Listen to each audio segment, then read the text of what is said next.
Peugeot com barulho parecido com o de correia. Eu vou mostrar pra vocês aqui, ó, na hora. Quando eu coloco a vareta, faz barulho, como se fosse correia piano, né? Vou mostrar pra vocês qual é o defeito desse carro aqui. E o problema do Peugeot aqui foi resolvido, certo? Vou mostrar pra vocês aqui, ó. Não tá mais fazendo barulho, vou fechar aqui. Não está mais fazendo barulho. E o problema desse carro aqui era um problema bem comum em vários outros carros e também no Peugeot, que é um Peugeot 3008. E o problema dele era a tampa de válvula. A tampa de válvula velha já tá aqui. E o que acontece aqui? O diafragma dela acaba estragando. Vendo que o diafragma, ela tem esse diafragma e tem outro aqui dentro também.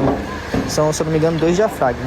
É o seguinte, esse diafragma ele estraga e fica dando pressão negativa no motor e assim forçando os retentores. E o barulho desse carro era do retentor do virabrequim, certo? Então fica a dica aí. Se tiver barulho de correia e não é correia, pode se atentar que pode ser o retentor, né? O retentor fazendo barulho ali no atrito por conta aqui do diafragma, certo? Então fica a dica aí pra vocês. Aqui é um Peugeot 3008, problema resolvido.